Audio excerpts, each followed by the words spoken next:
반갑습니다. 부자노동자입니다.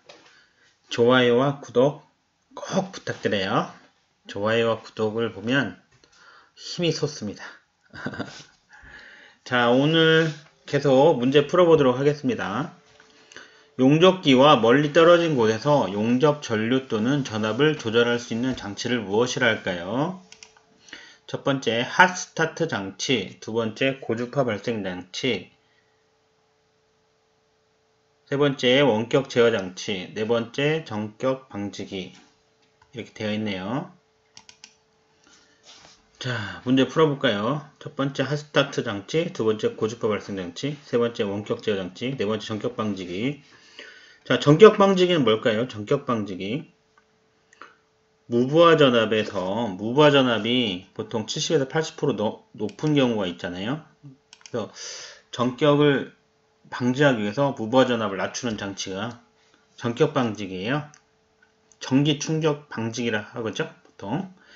자, 그 다음 고주파 발생 장치 볼까요? 고주파 발생 장치라는 것은 안정한 아크를 얻기 위해서 아크 전류에 고전압의 고주파를 중첩시키는 방법으로 아크 발생과 용접 작업을 쉽게 할 수 있게 하는 장치를 고주파 발생 장치라고 그래요. 고주파 발생 장치가 고장나면 아크가 잘 안 일어나죠? 네. 자, 그러면 1번 핫스타트 장치 볼까요? 핫스타트 장치라는 것은 아크가 발생하는 초기에 용접봉과 모재가 모두 냉각되어 있어서 입열이 굉장히 부족합니다. 그래서 아크가 불안정하고 용입이 충분하지 못하기 때문에 아크 초기에만 용접 전류를 특별히 크게 하는 장치가 바로 핫스타트 장치입니다. 핫스타트 장치는 아크 발생을 쉽게 하고요. 기포 발생을 방지하고 비드 모양을 개선하고 아크 초기의 용입을 좋게 하는 이런 좋은 장점이 있습니다. 또 핫스타트 장치는 무부하 전압을 70V 이하로 저하할 수 있고요. 전격 위험도 적은 그런 장점이 있습니다. 그러니까 핫스타트 장치는 처음에 전류를 좀 크게 하는 장치고요. 고주파 발생 장치라는 것은 처음에 고전압을 흘려주는 거죠. 네, 그렇습니다. 그래서 고주파 발생 장치 같은 경우는 아크 발생 초기에 용접봉을 모재에 접촉시키지 않아도 아크가 발생되는 그런 장점이 있습니다. 그럼 설명 안 한 거 뭐였죠? 원격 제어 장치죠? 원격 제어 장치. 가변저항이 뭔가요? 가변저항이라는 것은 리모컨을 생각하시면 되겠어요. 이렇게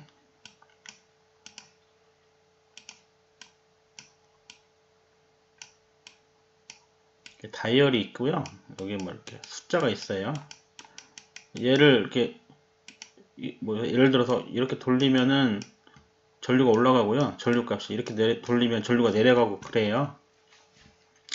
이런 가변저항의 변화에 의해서 전류 또는 전압을 조절하는 장치를 원격 제어 장치라고 해요.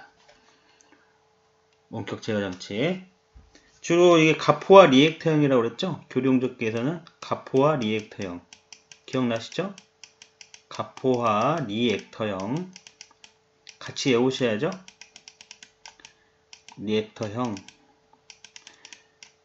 가포와 리액터형이 이런 리모컨을 쓰는 거예요. 현장에서 예를 들어볼까요? 제가 현장 얘기 자꾸 해드리는 거는 현장에서 실제로 일어나는 일을 설명해드리면은 좀 이해가 쉬워요. 그렇거든요. 이런 거 한번 생각해 볼까요? 이렇게 생긴 거예요. 요거 뭐라 부르죠? 요거 T라 하잖아요. T관이죠. T관이음이죠. 이렇게 해서 관을 이렇게 붙이고 싶어요. 이렇게.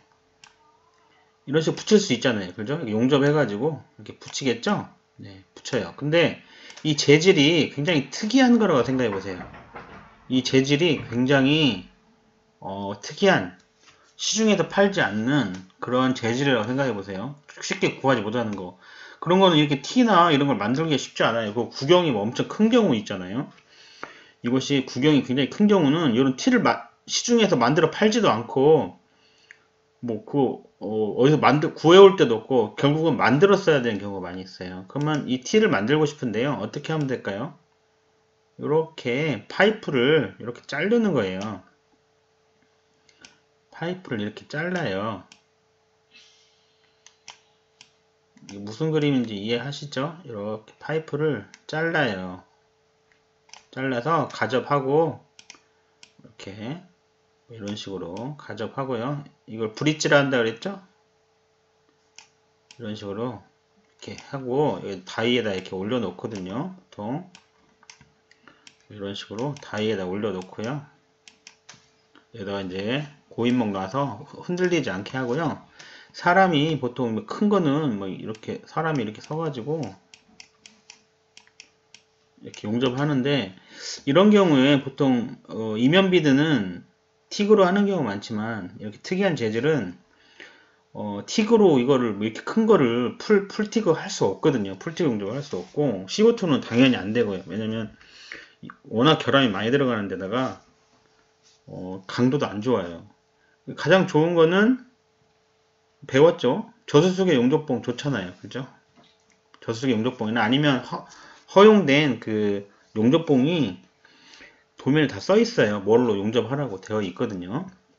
그러면 사람이 이렇게 여기다가 이렇게 홀더를 해서 이렇게 홀더를 이렇게 해가지고요. 용접이 막 이렇게 되겠죠. 근데 이쪽 손에다가 이렇게 리모컨을 놔요. 이렇게 용접기가 이렇게 있으면은요. 리모컨을 놓고 막 리모컨을 조절해 가면서 흘러내릴 것 같으면 리모컨을 좀 줄이고요. 또 여기 좀 이렇게 좀 잘 안 녹는 것 같다 그러면 전류를 돌려가지고 전류를 올리고 하면서 이렇게 리모컨을 놓고 해요. 이런 걸 원격 제어 장치라고 그래요. 실제로 용접할 때 많이 써요. 이 있으면 좋습니다. 또 티그 용접할 때 어때요? 티그 용접할 때도 티그 용접을 할 때 이게 보통 보면은요. 티그 용접할 때도 이렇게 건물이 이렇게 뭐 건물이 아파트 뭐 몇 층 되는 높이 뭐 이렇게 있는데 사람이 이렇게 여기 용접하는 경우 이런 경우 굉장히 많아요. 이렇게 사람이 이렇게 여기 용접하고 있어요. 그럼 기계는 어디다 놓을까요? 기계를 뭐 어디다 이렇게 여기다 세팅해서 올리는 경우도 있고요. 크레인으로 이렇게 기계를 올려요. 올리는 경우도 있고 밑에서 끌어올리는 경우도 있거든요. 그래서 이렇게 해서 줄로 해서 이렇게 올리는데 하다가 전류값을 좀 올리고 싶어요. 그러면 사다리 타고 내려가 가지고 이렇게 사다리 타고 쭉 내려와서 전류 조절하고 다시 쭉 올라가고 이렇게 할 수 있을까요? 불가능하죠. 불가능해요. 그럼 어떻게 해요? 리모컨이 있어요. 이렇게 리모컨이 있어가지고 리모컨 옆에 놓고요. 여기서 전류를 조절하는 거죠. 이런 걸 원격 제어 장치라 그래요. 현장에서는 다 있어요. 기계에서만 조절할 수 있는 게 아니고 이렇게 리모컨이 있어가지고 원격 제어 장치가 있어요. 이런 걸 원격 제어 장치라 그래요. 전격 방지기는 무부하 전압이 20에서 30V를 유지하도록 하는 장치고요. 핫스타트 장치는 처음에 아크 잘 안 일어나니까 전류를 세게 올리게 하는 장치고요. 고주파 발생 장치는 처음에 아까 잘 일어나도록 고전압을 쓰는 거죠. 고전압 이렇게 외우시면 되겠습니다. 이거는 피부과급 교류 용접기의 부속 장치로도 시험에 잘 나오고요. 또 이래저래 하여튼 잘 나옵니다. 그리고 또 당연히 알아야 되는 거예요. 현장 가면 이거 다 있어요. 이런 거 다 있어요. 전격 방지기도 이렇게 대부분 안에 내장되어 있고요. 또 여기 달려있는 경우도 있고 다 그렇습니다. 이런 거 다 당연히 아셔야겠죠. 자꾸 얘기가 길어지니까 한 문제 가지고도 너무 오래 가는데요. 어쨌든 좋습니다. 다음 문제. 피복아크 용접봉에서 피복제 주된 역할이 아닌 것은? 자, 피복제의 역할이 뭐뭐 있죠? 피복제 역할. 피복제 볼까요? 아이고. 죄송합니다.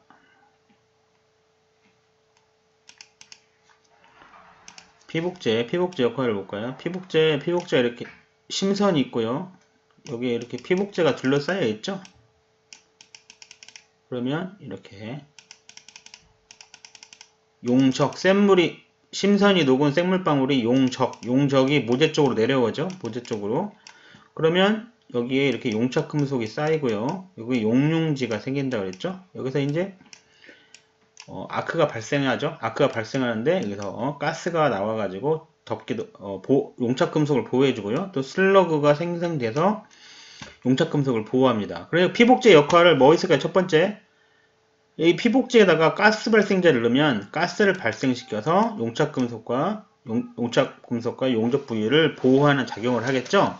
또 여기에 슬랙 생성제라는 걸 넣으면은 슬랙이 생겨서 용착 금속이 급냉 또는 급냉을 방지해주죠. 급냉 방지하면 어떻게 돼요? 취성을 방지해주는 거죠. 취성이란 건 딱 부딪히면 깨지는 성질이에요. 단단한 성질, 깨지는 성질. 선행시켜서, 급냉이 아니라 선행시켜서 용착 금속을 보호하는 역할도 하고요. 또 여기다가 합금을 넣고 싶어요. 내가 합금을 넣고 싶으면 피복제에다가 합금 넣고 싶은 성분을 넣으면 되죠. 예를 들어 구리를 넣고 싶다고 구리를 넣으면 돼요. 예를 드는 거예요. 그러면은 용융지에서 이렇게 섞여가지고 구리가 합금을 넣을 수도 있어요. 또 여기에 아크 안정제라는 걸 집어넣으면은 아크가 안정되겠죠. 아크가 안정되는 역할도 하고요. 또 용접할 때 실제로 뭐 해보실 필요는 없는데 이걸 용접봉 이 부위를 손으로 만진다 해서 이게 감전되지 않아요. 전기 절연의 효과도 있습니다. 자, 그러면 한번 볼까요?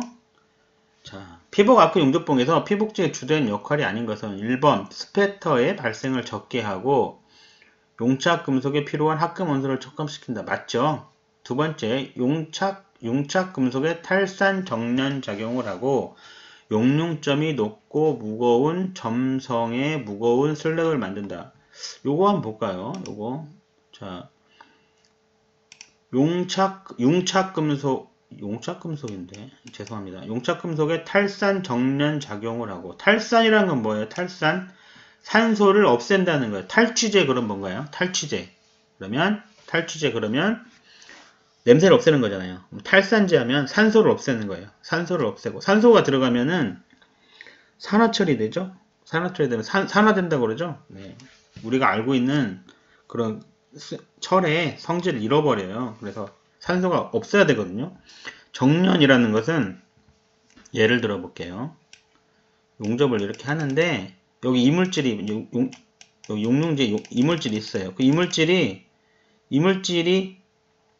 용착 금속이 있으면요. 여기 슬랙 부분에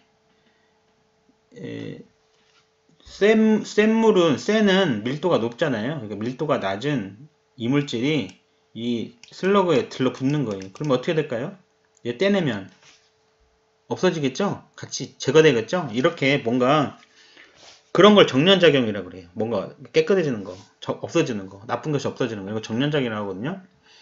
그 다음에 용융점이 높은 점성이에요. 무거운 슬랙을 만든다. 만약에 용융점이 높다. 그러면 쇠보다 용융점이 높은 슬랙이면 어떻게 되겠어요? 쇠는 녹았는데 슬랙은 안 녹잖아요. 그럼 될까요? 안 되죠. 여기 막 슬랙가 떠다닐 거 아니에요. 안 녹으니까. 또 무거운 슬랙을 만들면 어떻게 될까요? 가라앉을 거 아니에요. 가벼워야 위로 올라가고 이렇게 슬랙 생성이 돼서 용착금속을 보호해 주겠죠. 가벼워야 되겠죠. 위로 올라가야 되잖아요. 그래서 이 부분이 잘못된 거예요. 용융점이 낮고라고 해야 되겠죠. 낮은 점성의 가벼운 슬랙을 만든다. 요게 맞는 거겠죠. 요게 틀린 거네요. 자, 세 번째, 모재 표면의 산화물을 제거하고 양호한 용접부를 만든다. 맞는 말이죠. 네 번째, 전기 절연 작용하고 아크를 안정시킵니다. 다 맞는 말이네요. 자, 그러면 아크 안정제 한번 볼까요? 아크 안정제는 피복제에다 이런 걸 집어넣는다는 거예요. 아크 안정제를 넣으면 아크가 안정된다는 거죠. 아크 안정제는 산화티탄, 석회석, 규산나트륨, 규산칼륨 등이 있고요. 슬랙 생성제는 땡땡이 빠졌네요. 산화티탄, 석회석은 아크 안정제도 되고 슬랙 생성제도 되네요. 산화철, 일미나이트 이런 것들이 슬랙 생성제고요. 가스 발생제는 석회석 또 나왔네요. 노밥, 톱밥, 셀룰로스가 특이하죠? 셀룰로스가 대표적인 가스 발생제예요.